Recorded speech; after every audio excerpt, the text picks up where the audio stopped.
Good morning dear student. Chapter number 3 human reproduction.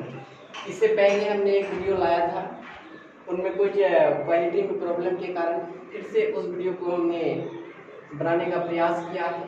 तो आइए बिना लेट किए हुए स्टार्ट करते हैं। Human reproduction. देखिए, ह्यूमन रिप्रोडक्शन का हिंदी होता है मानव प्रजनन। आपके एनसीईआरटी के अकॉर्डिंग चैप्टर नंबर 3 क्लास 12। तो आइए, ह्यूमन है, ह्यूमन आर मतलब ह्यूमन है, क्या है? मैमल्स है। क्या है? मैमल्स। मैमल्स को हिंदी में स्तनधारी कहते हैं बच्चों। मैमल्स को हिंदी में स्तनधारी कहते हैं। यानी मैमल्स उनको कहते हैं जो अपने बच्चे को मिल्क फीड करवाए, उनको क्या कहते हैं? मैमल्स कहते हैं। तो यानी ह्यूमन मैमल्स में आता है। ह्यूमन मैमल्स में आता है। क्यों? मैमल्स की जो फीमेल होगी वो क्या करता है? बच्चे को मिल्क फीड करवाता है। उसी प्रकार हम लोगों में जो ह्यूमन में जो फीमेल होता है वो बच्चे को मिल्क फीड करवाता है।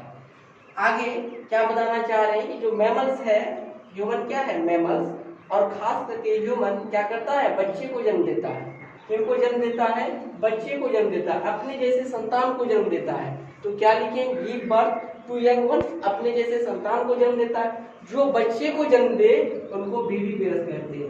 यानी ऐसा ऑर्गेनिज्म जो बच्चे को जन्म दे उनको विविपेरस कहते हैं। ठीक है बच्चों, आगे आइए। क्या बोल रहे हैं? रिप्रोडक्शन। आपको हमने फर्स्ट चैप्टर में पढ़ाया कि रिप्रोडक्शन क्या है? प्रजनन वह प्रक्रिया जो अपने जैसे संतान को जन्म देता है उनको क्या कहते हैं? रिप्रोडक्शन कहते हैं। रिप्रोडक्शन क्या है? The process by which a living organism produce on offspring, मतलब अपने जैसे बच्चे को जन्म दे उनको रिप्रोडक्शन कहते हैं। हिंदी में हमने क्या कहा? प्रजनन वह प्रक्रिया है जिसके द्वारा सजीव अपने जैसे संतान को जन्म देता है। क्या कहते हैं? उनको रिप्रोडक्शन कहते हैं। आइए, रिप्रोडक्शन क्यों आवश्यक है ये हमने आपको फर्स्ट लेक्चर में ही बताया है, यानी ऑफलाइन क्लास में। रिप्रोडक्शन इसलिए आवश्यक है क्यों? क्योंकि वो कंटिन्यूटी को बनाए रखता है। Continuity of living organism race in race. किसमें? रेस में कंटिन्यूटी को बनाए रखता है। जैसे आपको पता है, अगर हमारे दादाजी हमारे पिताजी को जन्म नहीं दिए होते तो आज हम नहीं होते। यानी दादाजी ने जन्म दिया, किनको जन्म दिया? पापा को जन्म दिया। और दादाजी एक निश्चित समय के बाद इस दुनिया से विदा हो गए। यानी दादाजी के जाने के बाद उनकी विरासत को हमारे पिताजी ने आगे बढ़ाया और फिर पिताजी ने जो रिप्रोडक्शन किया, यानी पिताजी का जो विरासत को संभाल रहे हैं वो हम संभाल रहे हैं। तो इसी प्रकार बोलना ये चाह रहे हैं कि रिप्रोडक्शन किसी भी ऑर्गेनिज्म के जनरेशन को मेंटेन रखता है। किसी भी ऑर्गेनिज्म के जनरेशन को मेंटेन रखता है। आपको एक बात बता दूं, रिप्रोडक्शन किसी भी ऑर्गेनिज्म के लिए सर्वाइवल के लिए आवश्यक नहीं है। क्यों? जैसे मान लो अगर मैं रिप्रोडक्शन ना करूं, अगर मैं रिप्रोडक्शन में पार्टिसिपेट ना लूं, तो मैं तो अपना निश्चित एक जो एज है, जो हम आप लोगों को लाइफ स्पैन में पढ़ाए थे, एक एज को पार करने के बाद हमारी डेथ होगी। लेकिन अगर मुझे अपना जनरेशन को मेंटेन करना है तो मुझे क्या करना होगा? रिप्रोडक्शन करना होगा। आप लोगों को ये बात पता है कि एक दिन हमारी मृत्यु निश्चित होगी, और निश्चित जब होगी, अगर मैंने रिप्रोडक्शन नहीं किया होगा तो फिर क्या होगा? जो मेरा जनरेशन है वो रुक जाएगा। यानी रिप्रोडक्शन क्यों आवश्यक है?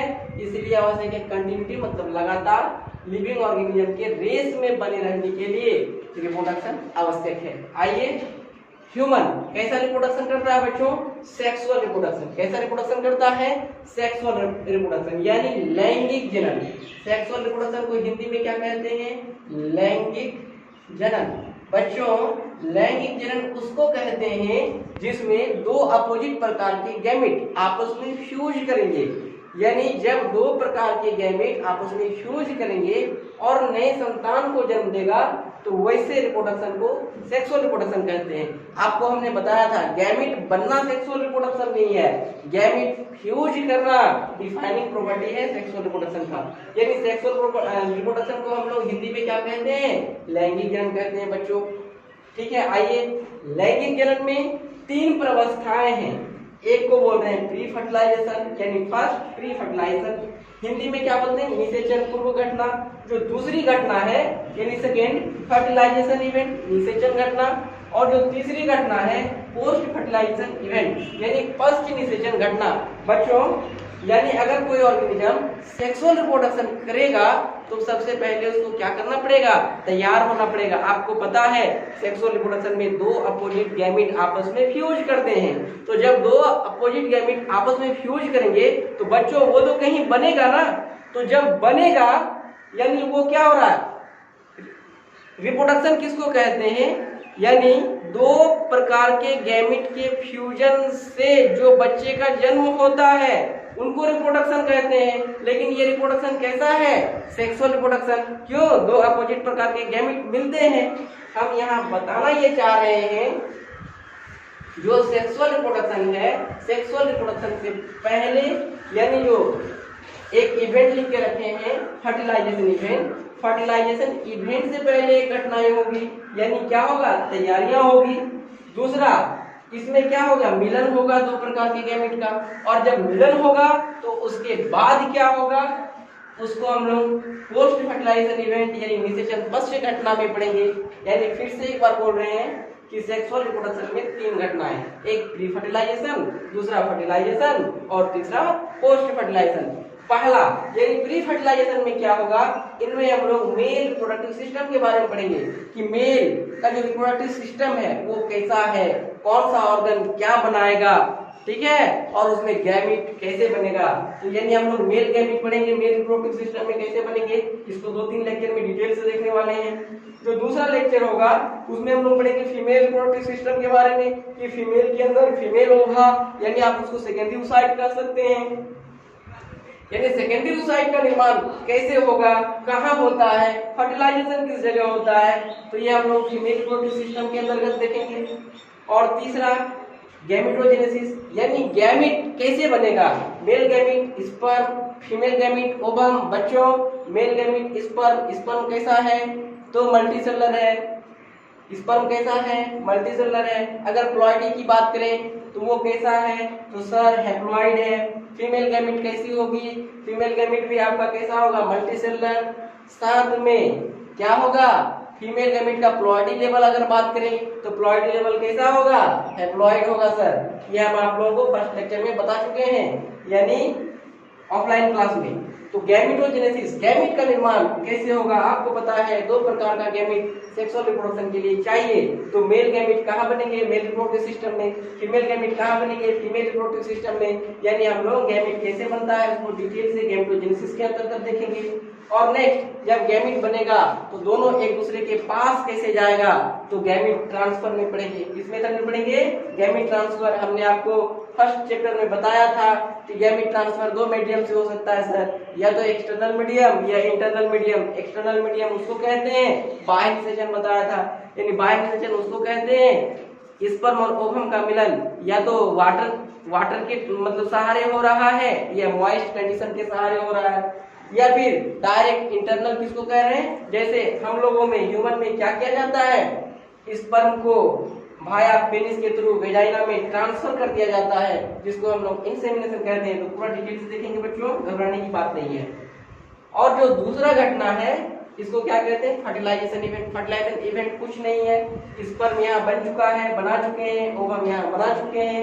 गैमेटोजेनेसिस में इसी का मिलना, स्पर्म और ओवम का मिलना क्या कहलाया, गैमीट फ्यूजन। जब स्पर्म और ओवम आपस में मिला, गैमीट फ्यूजन। बच्चों गैमीट फ्यूजन को तो ही फर्टिलाइजेशन कहते हैं, गैमीट फ्यूजन को ही फर्टिलाइजेशन कहते हैं। और जो तीसरा घटना है पोस्ट फर्टिलाइजेशन। पोस्ट फर्टिलाइजेशन क्या है, जब स्पर्म ओवम आपस में फ्यूज करेंगे तो जायगोट बनेंगे।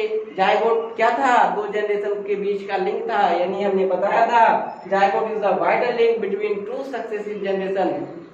तो आइए, यानी जब फर्टिलाइजेशन हो गया तो जायगोट बनेगा। बच्चों यहाँ याद रखने वाली बात है, इस पर मल्टीसेलुलर ओवम मल्टीसेलुलर, मल्टीसेलुलर और मल्टीसेलुलर जब मिलेंगे तो जायगोट बनेंगे। तो जायगोट मल्टीसेलुलर नहीं होता है बच्चों, जायगोट यूनिसेलुलर होता है। और जायगोट का एक पर्टिकुलर डेवलपमेंट के बाद किसका डेवलपमेंट होगा, एम्ब्रियो का डेवलपमेंट होगा। किसका डेवलपमेंट होगा, एम्ब्रियो, यानी जायगोट से एम्ब्रियो बनेगा। और जब एम्ब्रियो जायगोट के बाद जायगोट में एक डिवीजन होता है, उन डिवीजन को क्लीवेज कहते हैं। उनके बाद मोरुला बनेगा, ब्लस्टुला बनेगा, ब्लस्टुला बनेगा, न्यूरुला बनेगा। लेकिन जब ब्लस्टुला बनता है, ब्लस्टुला उसको कहते हैं जब 8 से 16 सेल के स्टेज में जायगोट होगा तो उनको हम लोग ब्लस्टुला कहते हैं। यानी ब्लस्टुला का यूटेरस में चिपकना इम्प्लांटेशन कहते हैं। ब्लस्टुला का यूटेरस की दीवार में चिपकना इम्प्लांटेशन कहते हैं। फिर से बता रहे हैं, क्या बता रहे हैं कि ब्लास्टोसिस्ट का अटैचमेंट होना यूटेरस में इम्प्लांटेशन कहला रहा है, यानी कहलाता है। क्या बोल रहे हैं? Attachment of blastocyst in uterus is called implantation. Next बच्चों, जो गेस्टेशन है इसको हम लोग पढ़ेंगे। गेस्टेशन क्या है? यानी जिस दिन फर्टिलाइजेशन हो गया वहां से लेकर एक कंप्लीट बच्चे का डेवलपमेंट होना क्या कहलाता है? गेस्टेशन।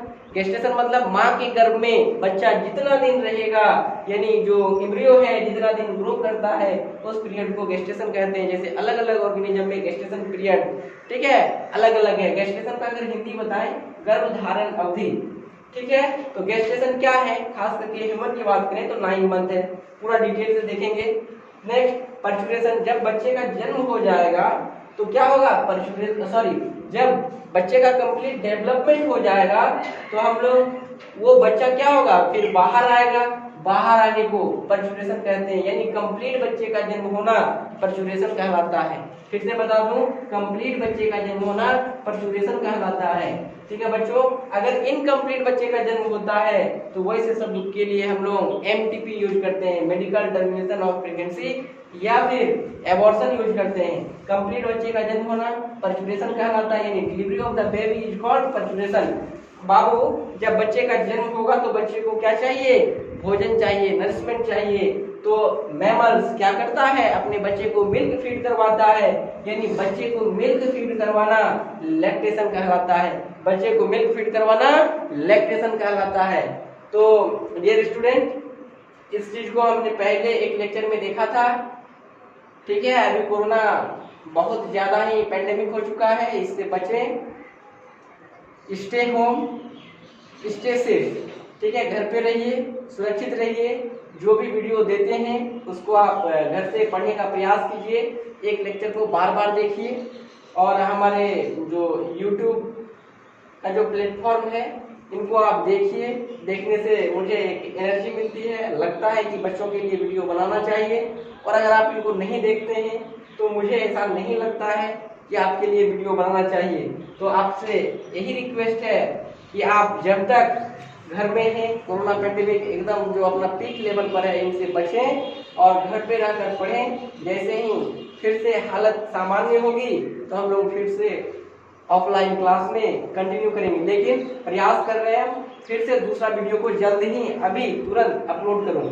Thank you.